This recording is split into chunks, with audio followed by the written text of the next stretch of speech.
Well, welcome to the State of Accessibility podcast from Vispero. I'm David Sloan, Chief Accessibility Officer, and each month I'm joined by a guest or two to discuss a topic of interest and relevance to the practice and profession of digital accessibility. And for episode 20, this is July 2026, we're recognizing that right now we're approaching the end of the world's biggest football or soccer tournament, the FIFA Men's World Cup, that's been held over the last month or so across Canada, the US, and Mexico. And we're going to be using the World Cup as a fun way to chat about what's happening in digital accessibility in some of the countries that have been making the headlines in the tournament. And we'll also explore some of the ways that technology has been used to make the tournament more accessible and inclusive to disabled fans all over the world.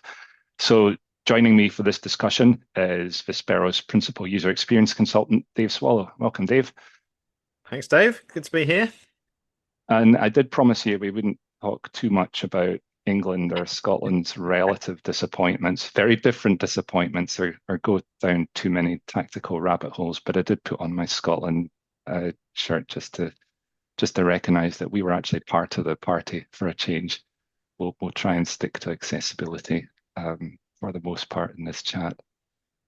I feel we should So be talking on commentators' microphones. That yes, exactly. Yeah, those ones that kind of have sort of stick below your nose uh, yeah, yeah, and standing up and yelling. yeah. Yeah. So I guess most people who are following the tournament will now know that the finals between Spain and Argentina. So the champions of Europe play the defending world champions, which is a bit of a clash of the titans. How, in your view, are those countries doing in terms of digital accessibility efforts? What have you seen over recent years? Well, yes, done a bit of digging around this. Spain has been stepping up enforcement of digital accessibility, particularly following the introduction of the European Accessibility Act, which came into force last year. Rather than simply encouraging organizations to improve, their regulators are increasingly willing to take action when accessibility barriers prevent disabled people from accessing essential services. One of the highest profile cases recently has involved, I think it's Vueling Airlines, which was fined 90,000 euros after its website prevented blind customers using screen readers from completing tasks like choosing seats and paying for flights. So it wasn't just a minor accessibility issue or a technical fail or something like that. It meant that some customers just couldn't book a flight independently. Right. Uh, So the fine was one thing, but Vueling was also barred from receiving certain uh, public funding and subsidies for 6 months, which is a sanction that could have a greater financial impact than the 90,000 euro fine itself. Definitely. I mean, So it's the fine might be something that you could say, oh, we'll just pay it and get on, but yeah, then just another loss of business access, expense. yeah, that's a Yeah. that's a longer term kind of negative against the company's reputation. Mm. And something that boardrooms might pay more attention to, Yeah, that than a fine. So I don't know if that is a more effective way of improving accessibility than just slapping more fines on companies. I don't know. yeah, More of a definitely something to monitor thick and be approach. interesting to explore how many other countries are taking similar approaches, like going beyond the sort of financial penalty. I mean, obviously, the primary goal is to get them to make the fixes, rather than Mm. make Yeah. money. And just like speeding fines, the goal is to slow people down rather than Yeah. as a revenue generator. But this is definitely Yeah. one worth tracking. Yeah. And Spain also gives organizations an opportunity to fix accessibility problems before they impose the most serious penalties. So regulators can issue warnings first of all and allow uh, time for remediation. A remediation window is what they seem to be calling it. And then Yeah, the much larger fines are reserved for companies that repeatedly fail to comply. and that's kind So of what we've heard, I guess, from people like Susanna Lauren, who very close to the implementation of EAA, that the focus is help people do the right thing and make the fixes and yeah, and give just enough time that it feels achievable, but not so much time that it's like no punishment at all, where people can Mm. just say, oh, tomorrow, whatever. So Yeah, yeah, yeah, yeah, yeah, again, it'd be interesting to see whether that 90-day window, how often it's been applied and yeah, and yeah, what the impact is. yeah. No, absolutely. I was Yeah, reading about the sort, as we've been tracking EA implementation and the various market surveillance authorities and the reporting channels. Uh, it seems like in Spain that the sort of reporting and surveillance is done at the sort of regional level rather than a central national level. Is that something that you picked up, or is that something we're still kind of figuring out? I didn't know, not for Spain. That might apply when we come on to France, actually.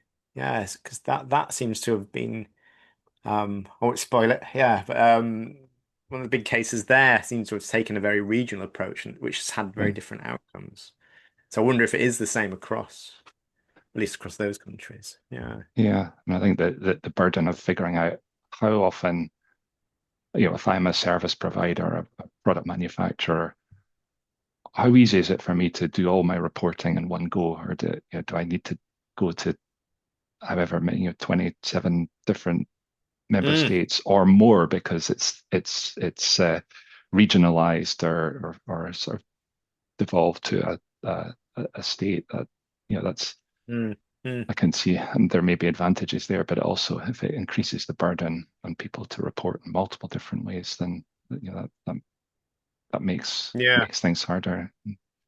I think it's certainly been a concern for companies that do operate across Mhm. multiple member states for sure, and each having to like you say, go through their conformance procedures. But yeah, I've never thought of it that even further down to the Yeah, regions within a country. Yeah. yeah. And then So I you got guess to ensure we've that they're all consistent as well. right, exactly. Yeah, you've got to remember to do them all and make sure that hope that they all ask for the same information rather than, let's Mm, say, Asturias asking for something more than Andalusia. It's, mm. it's Yeah, exactly. that just makes things even more challenging and kind of counters the idea that EA harmonized what you needed to do. Yeah. But yeah, hopefully we're hopefully it isn't as complex as that. So we talked Yeah. about Spain. The other finalists are Argentina. What have you found out about how Yeah. things are doing in Argentina? It's a less encouraging story when it comes to Argentina. Um, their ongoing economic crisis has put disability services under significant strain. So disability organizations are saying that funding delays and spending cuts have left care providers and accessible transport services struggling to stay open, which obviously affects people's access to education and therapy and just independent living in general. We are naturally very focused on digital accessibility and Mhm. accessibility to websites and apps, but it's a reminder that accessibility does depend on real world services. And if accessible transport or accessible care disappears,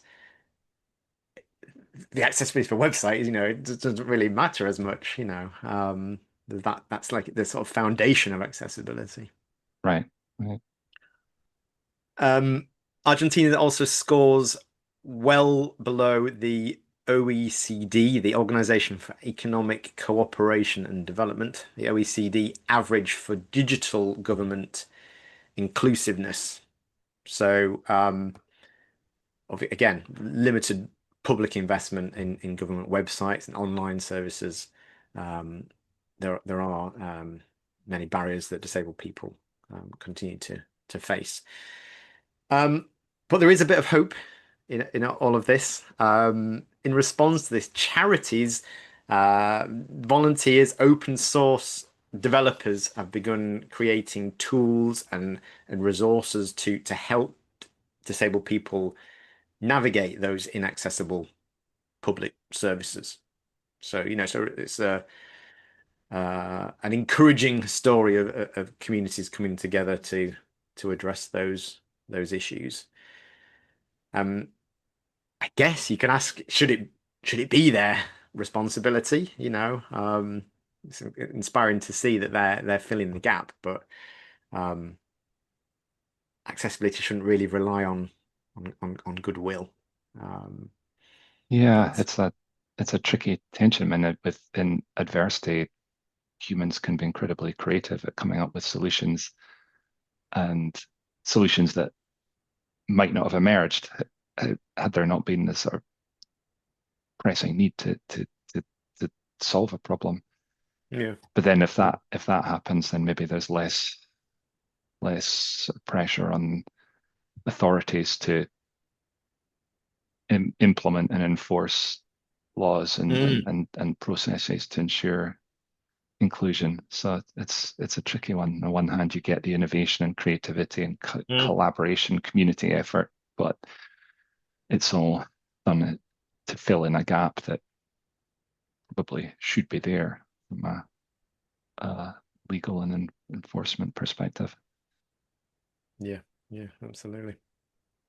Yeah, well, I guess we'll wait and see how things evolve and whether the sort of political climate in Argentina changes and sort of moves towards a more sort of disability inclusion focus.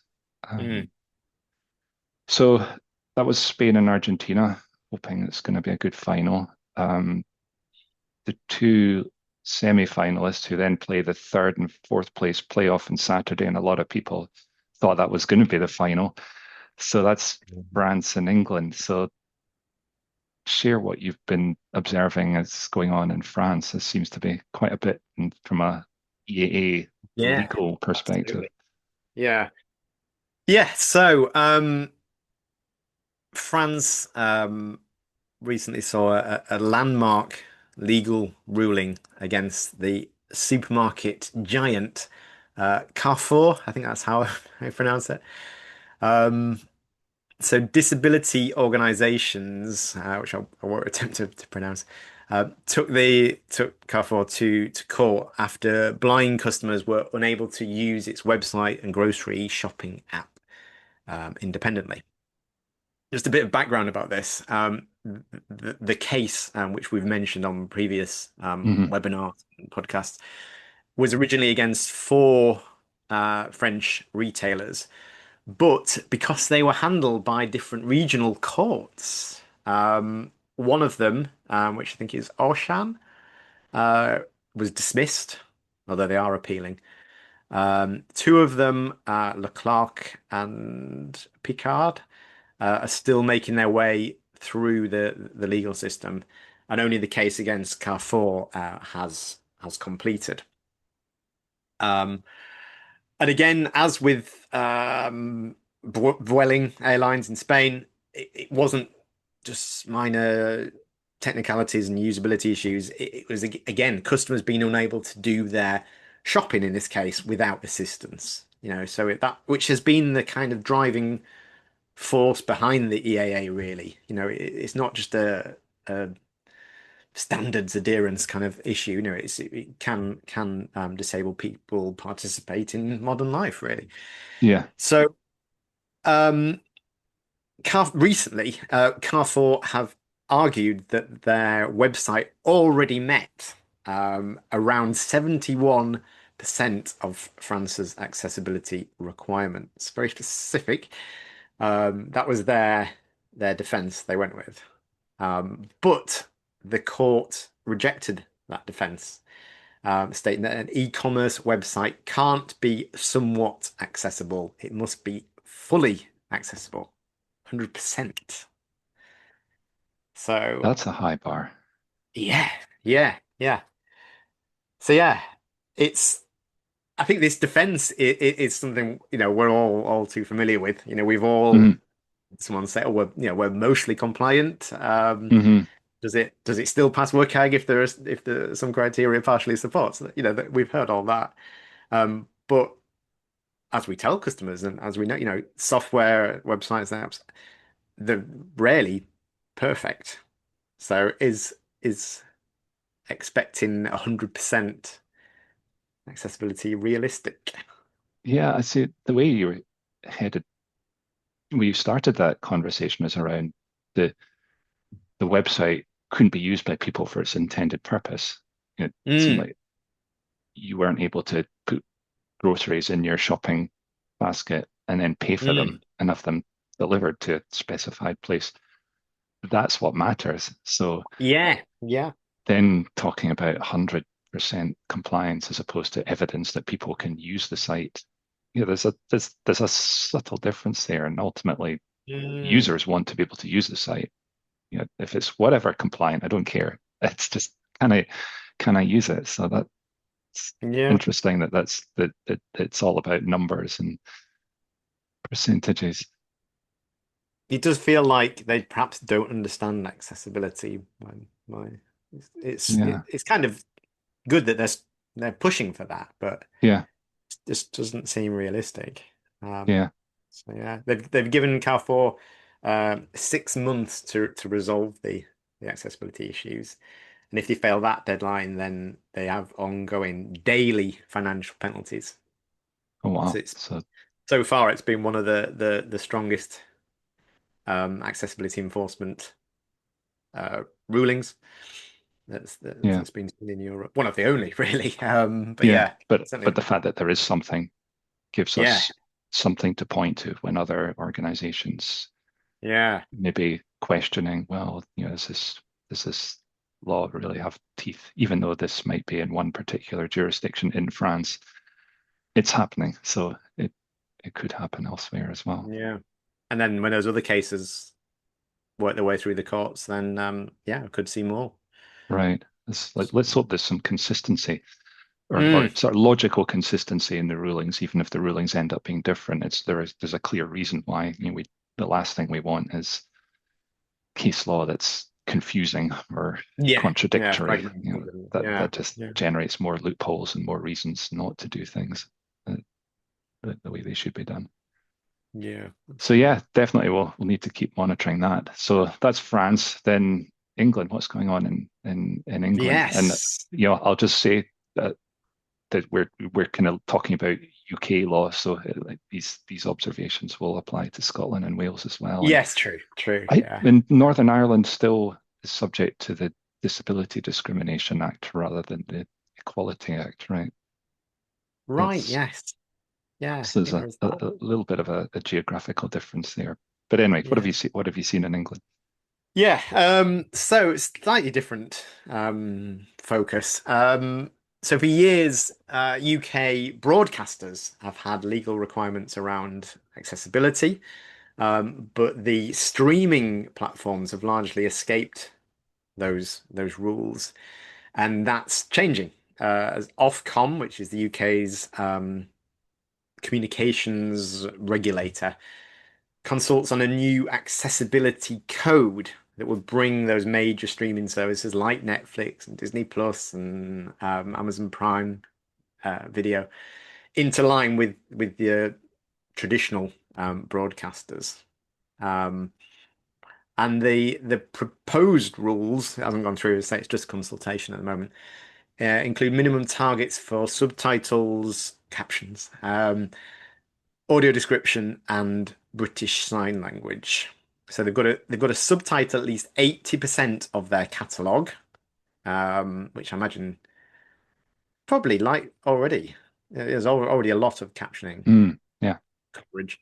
They've got to provide audio descriptions for 10% and offer British Sign Language translation for 5%. So I don't really know how reasonable those expectations are. I say captioned, that I'd say that's already pretty good.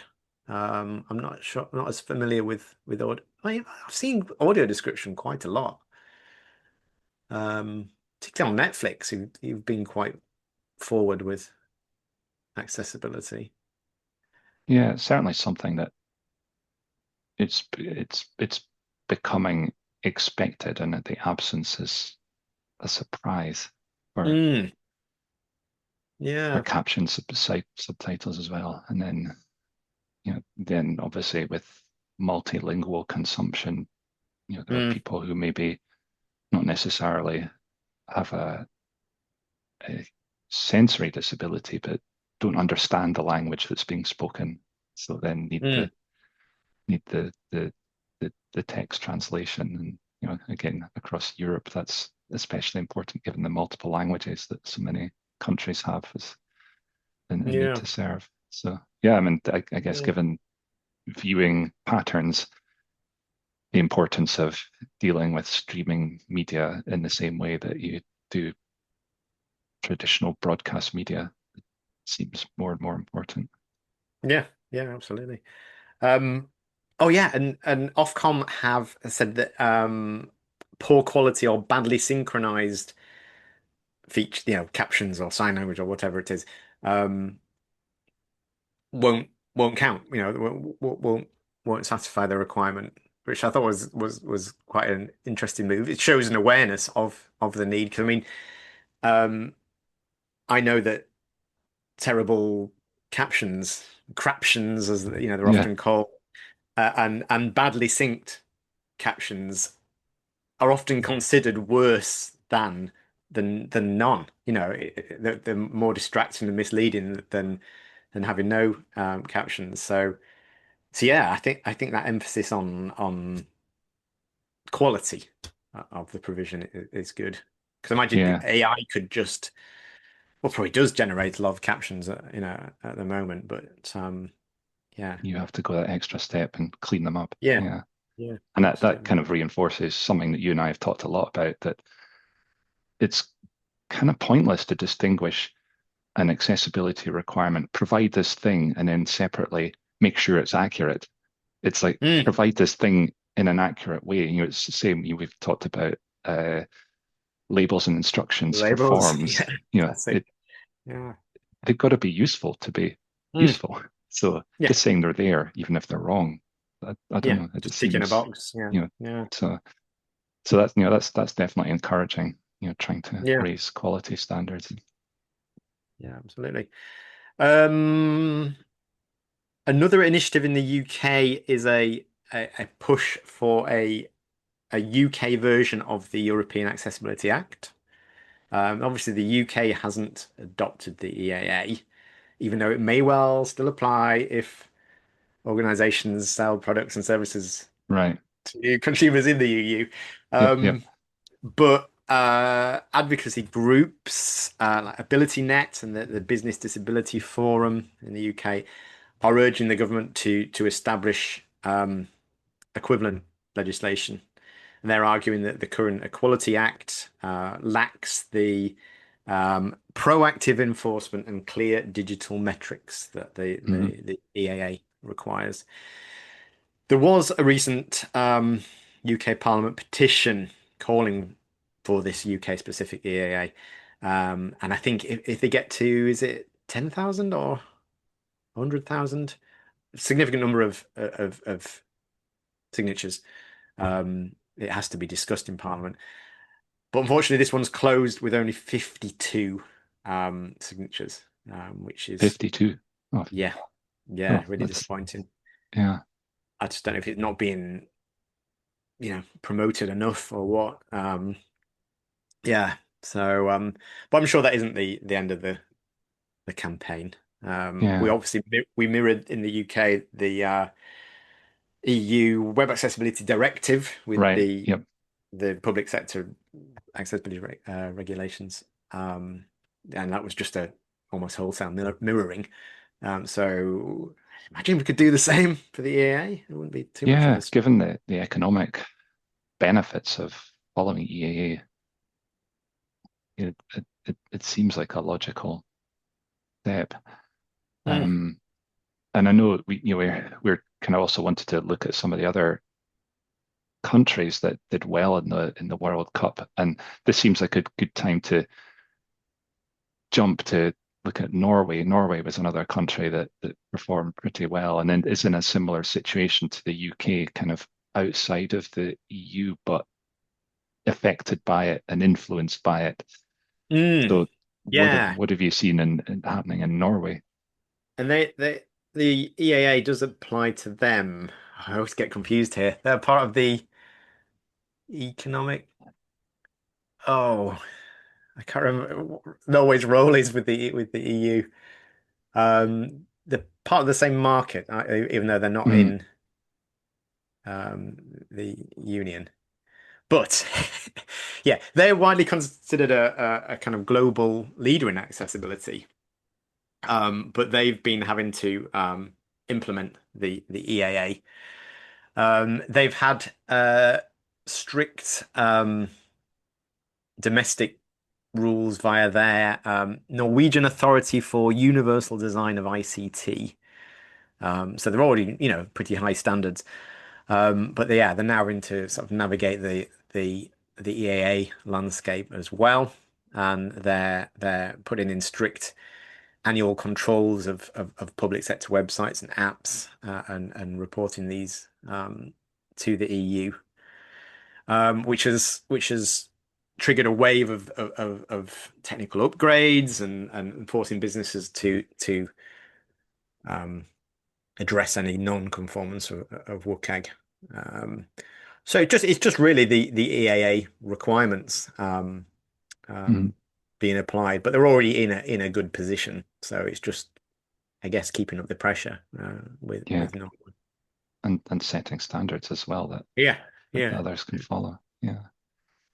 So yeah. we also had a couple of teams from Africa doing surprisingly well. Egypt was one, Cabo Verde was another one, where Yeah. you know, that especially Cabo Verde, this tiny island country off the west coast of Africa, had never been in a World Cup before, and they're going home having drawn with the finalist Spain in their first game, the only Hmm. team that Spain haven't beaten so far. We don't know what at the Hmm. time of writing, we don't know what the final score, the final was. And Cabo Verde took Argentina to extra time as well. So, they've had an amazing tournament. What what have we seen happening there from an accessibility Yeah. perspective? No, it's quite interesting here. They are aggressively modernizing their educational and physical infrastructure. Mm, Um, so they've just rolled out a major smart white cane initiative through the UNDP Digital Inclusion Partnerships. And they're deploying canes that have um, ultrasonic sensors and GPS tracking and safety lights, to give more independence to visually impaired citizens. I always thought smart white canes were a bit frowned upon in in accessibility. One of those, like wheelchairs that go up, mhm, um, like tanks that go upstairs, and mm. sign language gloves. One of those kind of features. But maybe that's if it's very exclusive and it's, highly priced, and but if this is something that's kind of rolling out to everyone, maybe it is more um, beneficial. I don't know. They've also implemented a national framework for inclusive classroom transformations across their 10 islands. Um, Yeah, backed by the Global Partnership for Education. So some real positive developments going on there. So even despite their size, it doesn't put a restriction on innovation. Yeah, no, it's great to hear. Definitely plenty of signs of real sort of digital transformation and making sure accessibility is part of that. So Mm. so then we look at Egypt, and I know just from reading, there was a nice chapter in the Digital Accessibility Ethics book that came out earlier this year. There's a chapter in Digital Accessibility in Africa by Irene Barry Kurika and Samuel Kabui, talking about Egypt as a leader in digital accessibility efforts in Africa. What have you seen happening there? Yeah, it really surprised me. Yeah, so it's increasingly digital economy. They're transitioning into their 2026 to 2030 National Strategy for Persons with Disabilities um, program, which will directly impact over 11 million citizens. Um, Later this year, Cairo is going to be hosting the landmark Global Accessibility Summit, the GAS, which is an international youth-led initiative cementing Egypt as a regional tech accessibility hub. I really wasn't aware that, this sort of thing was going on. Mm, Um, they're facing a major regulatory shift. So a lot of grace periods which were granted under previous reforms are coming to an end now. So there's a big push there. And they also recently modified the tax codes and employment quotas, tightening rules to pressure private sector employees to comply with hiring mandates. Um, so yeah, so they're shifting from accessibility being a nice to have to having, hard deadlines in place. and Which that's a really interesting sort of strategy to encourage increased hiring of employees with Mm, disabilities, which in turn further drives a demand for accessible workplace yeah, software and hardware, so that that the one can drive the other. That's absolutely. exciting. And again, I guess sort of part of just observing the standards development in Africa overall, the sort of work to adopt EN 301549 as an African standard for digital accessibility as something else that's going to help, as digital transformation, Mm, uh, is continent wide. There's a standard for people to follow as well. yeah. So yeah, I mean this kind of quick. I know there are lots of countries we didn't have a chance to 48. That was a too many to work through in one Yeah. Could podcast. have a But whole series of I these. know, but it just demonstrates how global the World Cup is as an event. And I guess one thing we want to spend a few minutes just before we finish up is sort of thinking about the way that technology has helped make participation as a fan more inclusive for people with disabilities. I mean, you've got global interest in this competition. Uh, it seems like there's been some major leaps forward in terms of using tech to make sure that people with disabilities can have the match experience in a much more inclusive way than before. What have you seen happening there? Yeah, yeah. There's been loads of exciting initiatives here. Uh, for the first time in FIFA World Cup history, every match has featured sign language interpretation through the official FIFA World Cup app. So fans have been able to access a synchronized sign language stream, whether they're at the stadium or at home or the the public watch events, whatever it's called, the viewing events. Um, so yeah, it's just sign language is just becoming part of the match experience, Hmm. which yeah is yeah great to see. I don't And know. it seems like that's you don't have to be at the match to get that. You can No, absolutely. access Yeah, the sign language on the app wherever you are. Yeah, yeah. I don't know if it'd be a step too far to ask or expect interpretation in in the big screens, in the grounds. I don't know. But yeah, that's a significant step forward. Um, all 16 host stadiums across Canada, US, and Mexico have achieved Culture Cities, culture with a K, that is, Culture Cities sensory inclusive certification. So this means that fans can access sensory bags containing items like noise cancelling headphones, fidget toys, as well as accessing dedicated quiet spaces and quiet rooms if they need a break from the the atmosphere in the stadiums. This one really surprised me. I'll be honest. It feels like something that I don't know could have been easily dismissed in the world of football, Hmm. or even in the US. Um, but yeah, it's just a real great example of going beyond the I don't know the typical accessibility provision. Ramps and Yeah, yeah. lifts It's and and it's things. it's a great example of where the needs of some people are almost diametrically opposed to the needs of others. I'm thinking, yeah, I went to Mm. one game at the, I'm not allowed to call it the Gillette Stadium, the Boston Stadium, and the noise, the visuals, the screens and all these lights and the Yeah. information, you could at any point in time you knew what the score was. Yeah. There were replays of key events. There were, if somebody was replaced, they would give information on who the substitute was. So there's lots of visual and audio stimuli, and at the same time, for some people, that's too much, and now that accommodation is being provided, which is really encouraging. Yeah, absolutely.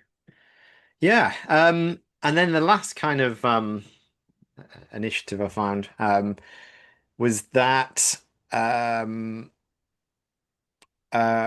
some venues are trialing haptic devices, which physically pulse and vibrate to allow supporters, blind and partially sighted supporters, to feel the movement of the ball and also the energy of the crowd through those vibrations, which was a real novel approach. I've seen the devices, it just looks like a sort of rectangle with the pitch marked on it. It's in tactile, and then, yeah, it vibrates and buzzers. Yeah, So yeah, it's just a real technical, innovation really to I know. again, it's a And more I fun. was sort of connecting those tactile or haptic devices. I think I've seen them used in basketball and baseball uh, as Ah, well. right. But with the World Cup, with the official ball, it had a sensor in it. Now that was being used Mm, for judging, let's say, whether so the sensor is sending location information, where's the ball on the field, and mm, has its trajectory changed? So they were using it for judging, like, did somebody who was the last player to touch it, and does that mean there was an mm, offside or not? And it got pretty, there were some rules that a human could never have mm, applied because the touches were so slight that they were almost invisible, but the sensor picked it up. So there were goals that were disallowed by the referee that they were then given because the sensor detected that the ball had been touched by mm. somebody. And is that a Like the good thing or a bad VAR, thing? Yeah, yeah. VAR, So, yeah. but then it occurred to me that the sensory information could also be provided to the haptic match tracking.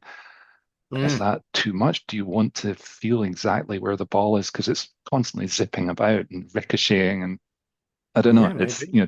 Yeah. it's more data that we could potentially use for accessibility reasons as well as for sort of the officiating the Yeah. game. And then Yeah. I had to check because I've watched quite a few games, and it always felt like the noise anytime someone kicked or headed the ball, there was this kind of really crisp kind of and wow, is there a microphone in the ball? But no, the Mm. microphones are at the side of the pitch and very directional. So Yeah. they're somehow picking up the noise of a boot or a head or a hand or whatever connecting with the ball Mm. in a way. So there's Mm. more richer audio in general, which also benefits people who are experiencing the match non-visually. So Mm. it's Mm. it's just amazing how technology that maybe initially for other purposes is also being used to make the match experience more inclusive. Yeah. Yeah. Someone was saying how um, one experience it is apparently some broadcasters allow you to switch off the commentators. So you've just got the stadium noise and yeah, like you say, all the noise from the ball and the players and things, and what a more immersive experience that is, Mm, really. yeah, The feeling you really are when you there. don't have somebody telling you their Yeah, interpretation yeah, or yeah, telling you stuff that's irrelevant, some random anecdote. The yeah, thing I loved was every time the camera cut to someone who supposedly was famous, like there's some, I don't know why they do it, and then the commentators would just ignore them. yeah, So to stop focusing on famous people watching the game and just show the game, yeah, please.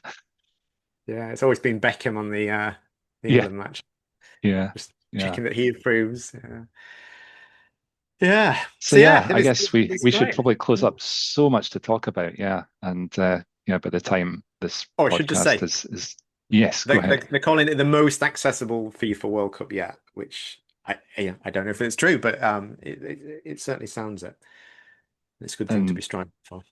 definitely, and just having so many innovations to talk about suggests to me that yeah, this has gone a whole level beyond what we've had before, and it'd be great to hear feedback from people. How good have been the accessibility features? What room for improvement is there? Mm, What's worked well? What hasn't worked well that could be improved for next time around? absolutely. So yeah, it seems like there's a really, from the countries playing and the countries being successful, there's a pretty varied picture in terms of progress in digital accessibility. But wherever we've looked, there are definitely efforts to improve digital inclusion for people with disabilities. And for a really globally uniting event like the World Cup, it is so important everyone can participate. And it's really neat to see how digital accessibility, assistive technologies in different ways and shapes can make that happen. Dave, thanks so much for a really great discussion today, and good luck to the two teams in the final. And yeah, we'll, we'll Especially we'll see Spain. who wins. Yeah. Well, now you know the state of accessibility. I am David Sloan, thanking Dave Swallow and reminding you that the state of accessibility is always changing. So please help us affect change.